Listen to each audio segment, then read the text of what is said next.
Hello, listeners. Welcome to Hear Me Speak. It's Casey here. Today, I'll be talking about the color of COVID 19 in America. Now, it continues to be well documented that Black Americans, and to some extent Latinos as well, are dying more than their counterparts in the same situation. So, ethnic minorities are getting sicker and unfortunately dying more than any other groups. In the spectrum of the COVID 19 pandemic, it is now glaringly obvious the disparity in the economic and welfare system of the United States. Now, the issues of disparities between the different regions of the country and between the races is nothing new. One does wonder, though, if Black people will ever truly have equal rights in that country. Now, because of existing health disparities such as high blood pressure, stroke, kidney disease, obesity, African Americans are now suffering even more, and also because of their ethnic, race, and economic background as well. Unfortunately, they don't get or have access to healthcare that they deserve. Now, why is that in 2020, race still plays a major factor in USA, be it in politics, in education, in housing, in crime and punishment, in income, and of course in healthcare? I also wonder, will the COVID 19 force the country to deal with racial disparities that's been there for so long?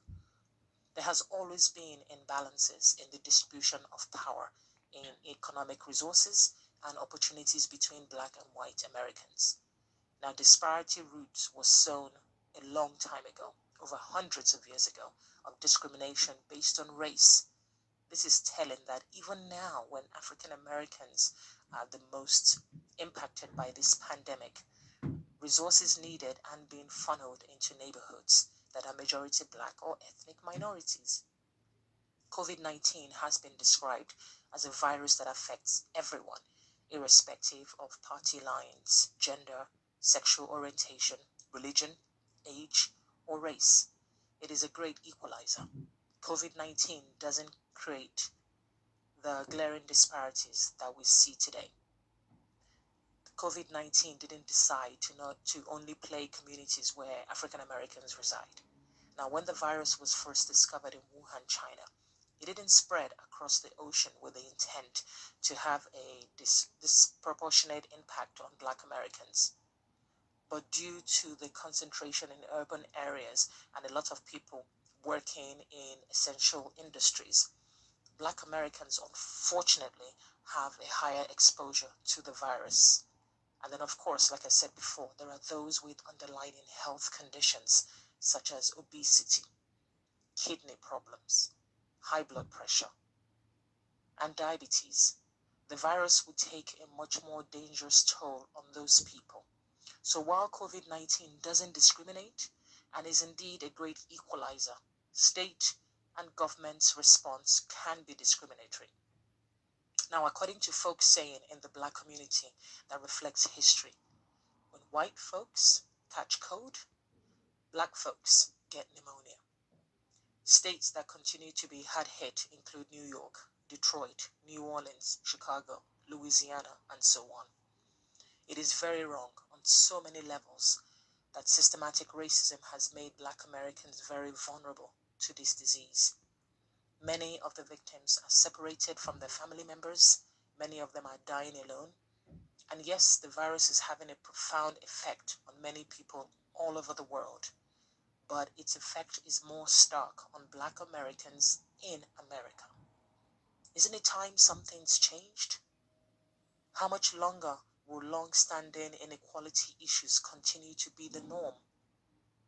In America and countries around the world, why are key workers often the low earners? These are essential workers that are effectively keeping the country afloat by providing necessary service to everyone else, and yet they are at the bottom of the ladder when it comes to earnings.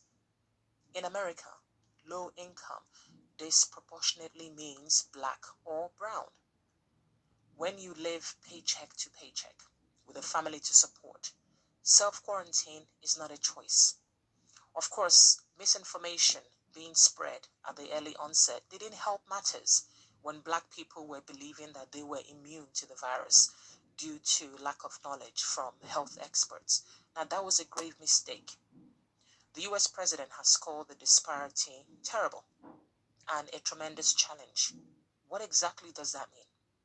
What changes will he and his administration begin to enact?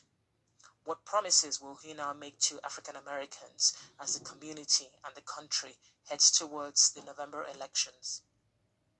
Are the disparities so woven into America's framework that it will be nigh impossible to begin to dissect the many inequalities?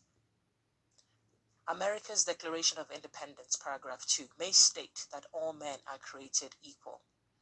But then society, history, and the lifestyle seems to say otherwise. COVID-19 has magnified what already existed, that compared to white people, blacks have little or lower levels of health insurance coverage. Being uninsured means you are less likely to receive preventive care. When you are unemployed, your only option may be urgent care or the emergency room. Black workers are also less likely to have employment that allows them to be able to work from home. Unfortunately, there is still a lot of occupational segregation by race and ethnicity. Now it's 2020, but race still shapes personhood in American society. Race still marks the boundaries of who and where you belong. The discrimination and the distribution of suffering, like the distribution of wealth, follows similar patterns. Isn't it time to break the chains? The persistent racial wealth divide will not change without bold and daring structural reform, for the legacy of slavery and Jim Crow continues to loom.